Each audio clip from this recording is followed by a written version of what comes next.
Nofriansah Yosua. Dari hasil uji balistik pula, sebagaimana keterangan Arif Sumirat yang dihadirkan jaksa penuntut umum, satu anak peluru yang ditemukan di bagian punggung korban berasal dari senjata api jenis Glock seri MPY 851 milik saksi Richard Eliezer. Keterangan saksi Richard Eliezer Budiangan Lumiu yang menyatakan terdakwa menembak hanyalah keterangan tunggal yang berdiri sendiri dan tidak bersesuaian dengan bukti manapun. Sehingga sesuai pasal 185 ayat 2 dan ayat 3 KUHP, keterangan saksi Richard Eliezer tidak dapat dikualifikasikan sebagai keterangan saksi yang sah di mata hukum. Terdakwa terbukti secara sah dan meyakinkan tidak menembak korban Yosua Huta Barat. Asumsi penuntut umum dalam tuntutannya paragraf 3 halaman 603, paragraf 1 halaman 644, dan paragraf 2 halaman 684 yang menuduh terdakwa menembak korban harus dikesampingkan. Pistol HS tidak digunakan terdakwa untuk menembak korban.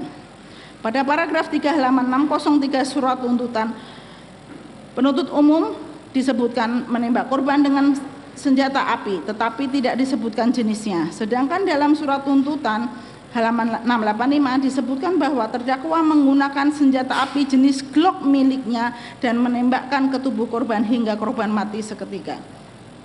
Terdakwa memang memiliki senjata api Glock 17 Austria nomor seri NUM 135, namun di TKP tidak ditemukan senjata api Glock 17 seri 135 tersebut dan tidak juga ditemukan selongsong peluru maupun proyektil yang identik dengan pistol ini. Dari uji balistik dan keterangan ahli balistik Arif Sumirat diketahui bahwa barang bukti berupa 8 selongsong peluru 9 mm dikonfirmasi hanya identik dengan senjata Glock 17 milik Richard Eliezer yang digunakan Richard sendiri untuk menembak dan membunuh korban.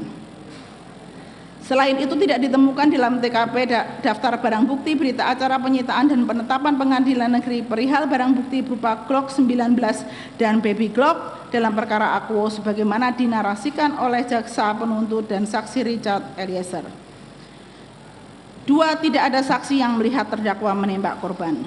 Berdasarkan keterangan saksi Riki Rizal dan saksi Kuat Ma'ruf pada persidangan tanggal 13 Desember 2022 telah menerangkan bahwa mereka tidak pernah melihat terdakwa melakukan penembakan kepada korban dengan menggunakan senjata api jenis apapun.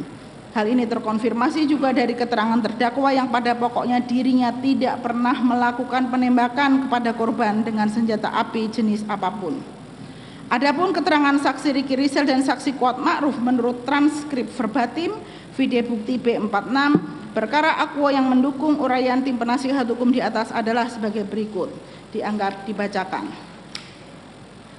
3. Terkonfirmasi yang menembak dan membunuh korban adalah Richard Eliezer. Terungkap di persidangan pada tanggal 13 Desember 2022, saksi Kuat Ma'ruf yang berkesesuaian dengan keterangan terdakwa bahwa saksi Kuat Ma'ruf setelah penyampaian hajar cat oleh terdakwa, ia melihat saksi Richard menembak korban beberapa kali sambil melangkah maju ke arah korban. Bahkan saksi Kuat Ma'ruf melihat ketika korban sudah terjatuh, saksi Richard tetap menembak korban. Selain bersesuaian dengan keterangan terdakwa, keterangan saksi Kuat Ma'ruf tersebut bersesuaian dengan hasil visum et repertum dan hasil ekshumasi yang pada pokoknya menyimpulkan korban meninggal dunia akibat dari kekerasan senjata api pada bagian dada yang menembus paru-paru. Terhadap luka tembak masuk pada bagian sisi kiri belakang kepala korban menembus hidung juga merupakan luka yang fatal dapat menimbulkan kematian. Hal ini juga didukung oleh keterangan ahli balistik Arif Sumirat yang menerangkan bahwa peluru yang bersarang di kulit jaringan bagian bawah korban identik dengan sidik jari senjata api Glock 17 seri MPY 851 yang ditembakkan oleh saksi Richard Eliezer. Dan serpihan peluru yang ditemukan di bagian kepala korban tidak identik dengan senjata api lain yang disita dalam perkara Akuo atau senjata api yang dinarasikan oleh penuntut umum dan saksi Richard Eliezer digunakan oleh terdakwa untuk menembak korban.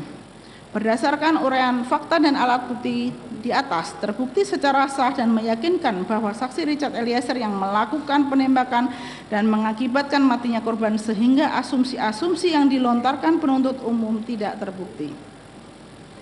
G. Kalaupun penuntut umum hendak memposisikan terdakwa sebagai aktor intelektual dalam perkara Akuo, satu-satunya kualifikasi yang paling tepat adalah sebagai white locker yang tidak didakwakan oleh penuntut umum.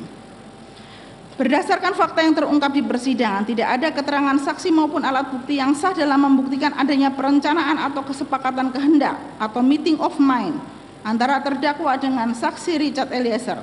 Apabila dikaitkan dengan paragraf 1 halaman 683 surat tuntutan yang menerangkan bahwa adanya pertemuan antara terdakwa dengan saksi Richard di lantai 3 Rumah Saguling pada tanggal 8 Juli 2022. Permintaan terdakwa kepada saksi Richard, sanggup kamu tembak Yosua, dan dijawab oleh saksi Richard, siap komandan, sebagai bentuk kesepakatan, maka menurut tim penasihat hukum hal tersebut bukan merupakan adanya perencanaan atau kesepakatan kehendak atau meeting of mind di antara terdakwa dengan saksi Richard. Jawaban siap komandan sebagaimana disampaikan dalam keterangan Richard haruslah dihubungkan dengan pertanyaan atau permintaan terdakwa, yaitu permintaan untuk membackup pada saat melakukan konfirmasi terhadap Yosua.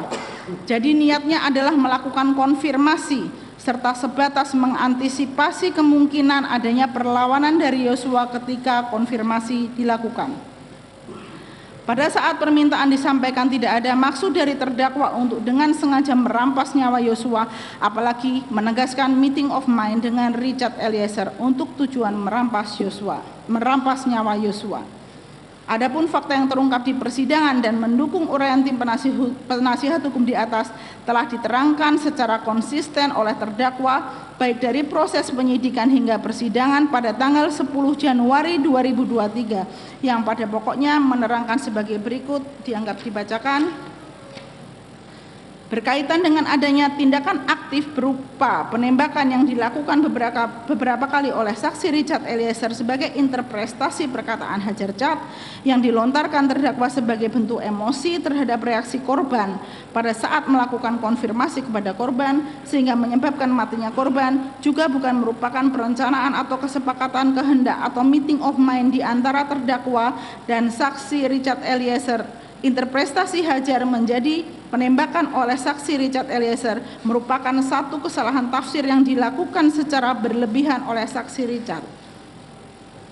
Perkataan Hajar Chad tersebut telah menunjukkan bahwa hubungan antara saksi Richard dengan terdakwa tidak bisa diartikan sebagai sebuah bentuk turut serta melakukan karena tidak adanya kesepakatan atas suatu kehendak atau meeting of mind di antara terdakwa dengan saksi Richard dalam mengartikan suatu kata Hajar. Perkataan tersebut juga tidak mencirikan suatu kerjasama secara nyata karena pada faktanya kata Hajar tersebut ditafsirkan oleh saksi Richard yang kemudian atas tafsiran tersebut dirinya melakukan penembakan kepada korban. Oleh karena tidak terdapatnya kesamaan pikiran atau meeting of mind dan kerjasama nyata dalam mewujudkan perampasan nyawa milik korban, maka tidak dapat dikatakan terdakwa sebagai orang yang turut serta melakukan medeplehan dengan sengaja dan dengan rencana terlebih dahulu merampas nyawa. Korban bersama-sama saksi Richard dituntut dalam perkara terpisah, Saudara Putri Chandrawati dituntut dalam perkara terpisah, saksi Riki Rizal Wibowo dituntut dalam perkara terpisah, dan saksi Kuat Ma'ruf dituntut dalam perkara terpisah. Mengikuti logika hukum penuntut umum dalam menguraikan peristiwa penembakan kepada korban yang terjadi di rumah Duren 346 Kuat Non, terdakwa secara sadar bersepakat dengan saksi Richard Eliezer untuk melakukan penembakan kepada korban dengan pernyataan, kamu siap nggak tembak Yosua? Yang kemudian dijawab saksi Richard Eliezer, siap komandan, benar-benar terjadi, quote non, maka menurut tim penasihat hukum, uraian peristiwa penuntut umum tersebut di atas hanya memenuhi kriteria penganjuran atau whitelocking dengan cara mentransfer niat terdakwa kepada saksi Richard untuk melakukan penembakan kepada korban sebagaimana dimaksud dalam pasal 55 ayat 1 kedua. Uraian di atas terbukti dari fakta yang terungkap di persidangan menurut keterangan ahli Elwi Daniel yang diajukan oleh penasihat hukum dalam persidangan pada tanggal 23 Desember 2022 yang pada pokoknya menerangkan bahwa whitelocking adalah orang yang menggerakkan untuk melakukan dan orang yang digerakkan untuk melakukan. Cara untuk menggerakkan tersebut dilimitasi dalam pasal 55 ayat 1 kedua KUHP yang mana salah satunya dengan cara menjanjikan sesuatu atau menggunakan kekuasaan atau pengaruh hingga yang digerakkan dapat melakukan apa yang dianjurkan. Jaksa penuntut umum dalam perkara Akuo mendakwa terdakwa dengan pasal 55 ayat 1 ke 1 KUHP, namun tidak mendakwa terdakwa Ferdi Sambo dengan pasal 55 ayat 1 ke 2 KUHP. Dengan terungkapnya di persidangan bahwa terdakwa Ferdi Sambo secara sah dan meyakinkan tidak terbukti menembak, maka satu-satunya peran terdakwa Ferdi Sambo adalah menggerakkan Richard Eliezer untuk menghajar korban Yosua Huta Barat. Namun mengingat Richard Eliezer sebagai pihak yang digerakkan adalah pelaku utama penembakan yang secara hukum dapat dimintai pertanggungjawaban yang menyebabkan kematian korban, maka dakwaan pasal 55 ayat 1 ke 1 KUHP kepada terdakwa Ferdi Sambo demi hukum harus dinyatakan tidak terbukti. Jikalau penuntut umum hendak menjerat terdakwa Ferdi Sambo sebagai aktor intelektual dan Richard Eliezer selaku eksekutor sebagaimana yang disampaikan oleh Kejaksaan Agung dalam keterangan persnya tanggal 19 Januari 2023, maka yang tersisa hanyalah pasal 55 ayat 1 ke 2 KUHP, konstruksi with locking atau penganjuran, yang mana pasal tersebut tidak didakwakan oleh penuntut umum kepada terdakwa Ferdi Sambo. Bahwa dengan demikian dalil penuntut umum dalam surat tuntutannya paragraf halaman 683 patut dikesampingkan karena telah keliru dalam penerapan pasal yang dituntut secara tidak cermat, tidak jelas, dan tidak lengkap. Keterangan ahli hukum pidana dan ahli kriminologi yang dihadirkan oleh penuntut umum harus dikesampingkan karena analisis yang diberikan hanya bersandar pada kronologi perkara yang dipersiapkan oleh penyidik. Yaya Harahap menjelaskan dalam bukunya yang berjudul Pembahasan Permasalahan dan Penerapan KUHP, pada pokoknya menjelaskan keterangan ahli dalam persidangan pengadilan harus difokuskan sehubungan dengan perkara yang sedang diperiksa. Berdasarkan fakta yang terungkap di persidangan, ahli hukum pidana dan kriminologi yang dihadirkan penuntut umum hanya diberikan kronologi perkara yang bersandar pada keterangan saksi Richard Eliezer semata. Hal ini juga diakui dengan tegas oleh ahli yang bersangkutan di muka persidangan yang menerangkan bahwa pendapat yang diberikan ahli dalam perkara Akuo hanya didasarkan pada kronologi perkara yang diberikan oleh penyidik. Ahli memberikan keterangan itu juga tanpa membaca berkas perkara secara keseluruhan. Hal ini tentu saja mengakibatkan pendapat ahli menjadi salah dan keliru karena melakukan analisis berdasarkan fakta dan bukti yang tidak lengkap. Adapun ahli yang menegaskan bahwa dirinya hanya diberikan kronologi perkara dalam memberikan keterangan di persidangan adalah sebagai berikut. Pertama, ahli Muhammad Mustafa, ahli kriminologi dalam persidangan 19 Desember 2002, dalam persidangan 19 Desember 2022 yang pada pokoknya menerangkan sebagai berikut, tinggal dibacakan. Ahli Effendi Saragih, ahli hukum pidana dalam persidangan 21 Desember 2022 yang pada pokoknya menerangkan sebagai berikut, dianggap dibacakan. Ahli Alpi Sahari, ahli hukum pidana dalam persidangan tanggal 21 Desember 2022 yang pada pokoknya menerangkan sebagai berikut, dianggap dibacakan. Keterangan ahli yang didasarkan pada kronologi perkara yang disediakan penyidik semata tentu akan membuat ahli menjadi tidak objektif ketika melakukan analisisnya. Ahli seharusnya mendapatkan keterangan selengkap-lengkapnya. Bagaimana mungkin ahli dapat memberikan pendapat mengenai perkara tertentu jikalau dalam melakukan analisisnya banyak fakta dan bukti yang tidak disampaikan kepadanya. Dengan demikian keterangan ahli yang dihadirkan tersebut di persidangan haruslah dikesampingkan.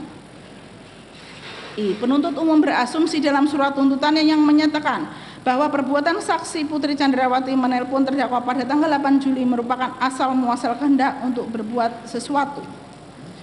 Penuntut umum telah keliru dalam menilai fakta persidangan yang menyatakan bahwa timbulnya kehendak terdakwa untuk melakukan penembakan kepada korban dimulai sejak saksi Putri Chandrawati menelpon terdakwa pada hari Jumat dini hari tanggal 8 Juli 2022 yang pada pokoknya memberitahukan mengenai perbuatan korban di rumah Magelang pada tanggal 7 Juli 2022.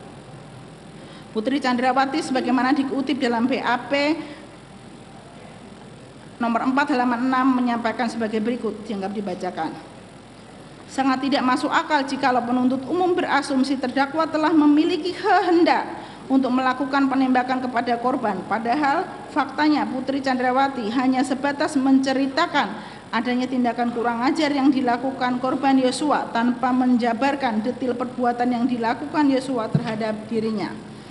Terdakwa Ferdi Sambo tidak menyangka bahwa istrinya diperkosa atau mengalami kekerasan seksual. Jikalau perkosaan yang dilakukan Yosua sudah disampaikan oleh istrinya ketika menelpon di malam itu, sudah pasti terdakwa akan segera menuju Magelang. Hal tersebut tidak dilakukannya karena terdakwa Ferdi Sambo memang tidak berpikiran bahwa tindakan kurang ajar yang disampaikan istrinya adalah tindakan perkosaan. Itulah mengapa ketika terdakwa Ferdi Sambo menyatakan akan datang ke Magelang ditepis oleh istrinya, terdakwa Ferdi Sambo mematuhinya, memikirkan rencana membunuh seseorang atas alasan yang belum diketahui secara jelas merupakan tuduhan yang absurd. C. Keterangan Richard Eliezer yang menyatakan terdakwa memberikan tambahan amunisi sebanyak 1 kotak peluru untuk senjata api Glock 17 milik Richard Eliezer haruslah dikesampingkan karena tidak berkesesuaian dengan alat bukti lainnya. Dalam surat tuntutannya halaman 575, penuntut umum tetap bersikeras meyakini keterangan Richard yang pada intinya menyatakan bahwa terdakwa memberikan 1 kotak peluru kepada saksi Richard Eliezer yang mana nantinya peluru tersebut digunakan untuk mengisi magasin senjata api Glock 17 milik saksi Richard Eliezer dalam melakukan penembakan kepada korban. Penuntut umum tampaknya sengaja mengabaikan fakta yang muncul dalam persidangan sebagaimana yang kita dengarkan bersama. Saksi Rifaisal Samuel pada persidangan tanggal 29 November 2022 telah menerangkan bahwa saksi tidak menemukan kotak peluru pada saat melakukan olah TKP. Begitu pula keterangan saksi Danu Fajar Subekti di persidangan tanggal 29 November 2022 juga menerangkan bahwa saksi tidak melihat adanya kotak peluru di TKP. Fakta ini ditegaskan dalam berita acara penyitaan dan daftar bukti yang juga tidak menunjukkan adanya 1 kotak peluru sebagai barang bukti. Sewaktu penuntut umum diberikan kesempatan majelis hakim untuk menunjukkan barang-barang bukti kepada terdakwa dan saksi Richard Eliezer di muka persidangan, 1 kotak peluru yang dimaksud oleh saksi Richard Eliezer juga tidak pernah ditunjukkan. Perlu diingat, setelah terjadinya penembakan di rumah Duren 346 yang mengakibatkan korban meninggal dunia, terdakwa segera memanggil saksi Ridwan Soplanit yang kemudian bersama-sama penyidik Polres Jakarta Selatan melakukan olah TKP. Kondisi TKP yang berada di rumah Duren 3 nomor 46 pasca terjadinya penembakan yang dilakukan oleh saksi Richard Eliezer kepada korban masih dalam keadaan steril dan tidak ada pengerusakan apapun di dalamnya. Adapun fakta tersebut di atas telah diterangkan oleh terdakwa pada persidangan tanggal 10 Januari 2003 yang pada pokoknya menyatakan sebagai berikut, dianggap dibacakan. Dengan demikian seluruh argumentasi dalil penuntut umum yang menggunakan keterangan Richard Eliezer Pudihang Lumiu terkait penyerahan kotak peluru haruslah dikesampingkan karena hanya berdasarkan asumsi dan alat bukti yang tidak sah menurut hukum. K. Penuntut umum tidak konsisten dalam menentukan motif terdakwa, quote non, terdakwa ikut melakukan penembakan kepada korban. Penuntut umum telah menuduh terdakwa melakukan pembunuhan. Tidaklah mungkin pembunuhan dilakukan secara tiba-tiba tanpa dilatar belakangi faktor tertentu yang mendorong seseorang mengambil tindakan. Latar belakang itulah yang disebut sebagai motif yang wajib dibuktikan penuntut umum. Tidak ada delik tanpa motif. Upaya mengetahui motif adalah upaya untuk mengetahui sebab musabab peristiwa. Penuntut umum dalam surat tuntutannya menguraikan bahwa terdakwa menyuruh saksi Richard melakukan penembakan terhadap korban tanpa menguraikan motif. Padahal motif perlu diuraikan dalam perkara akwo. Sebab tanpa adanya motif yang dimiliki terdakwa, apalagi terdakwa dalam perkara akwo dituntut atas tuduhan pembunuhan berencana. Begitu pentingnya motif sebagaimana yang dapat dibaca dalam pertimbangan majelis hakim dalam perkara nomor 777 Pit B 2016 PN JKT PST. Sebab apabila tanpa adanya motif sangat sulit rasanya seseorang itu begitu saja melakukan tindak pidana terhadap seseorang. Terlebih perbuatan itu ditujukan kepada pembunuhan berencana sebagaimana terdapat dalam pasal 340 KUHP. Terkecuali terhadap pembunuhan biasa sesuai pasal 338 KUHP bisa saja dilakukan secara spontan untuk membunuh seseorang. Karena spontannya perbuatan itu bisa saja pelaku dalam kurung sebagai pemburu salah tembak, dikira binatang rusa ternyata manusia.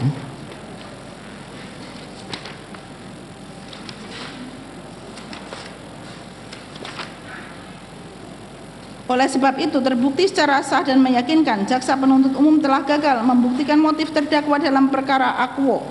karena penuntut umum sama sekali tidak membuktikan motif dari terdakwa atas perbuatan sebagaimana yang dituduhkan. Terdakwa tidak pernah menceritakan skenario tembak-menembak kepada saksi Richard Eliezer di rumah Saguling.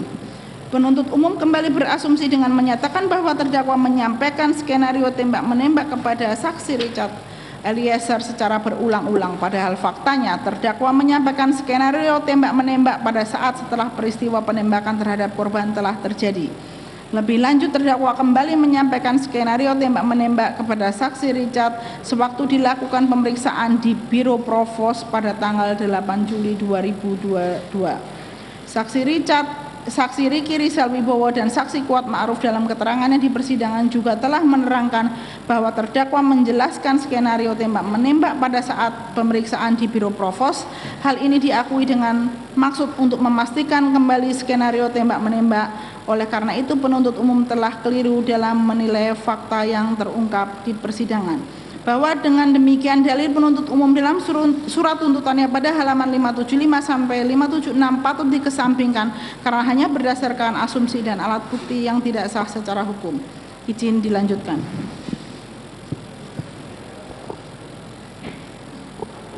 Izin melanjutkan Yang Mulia.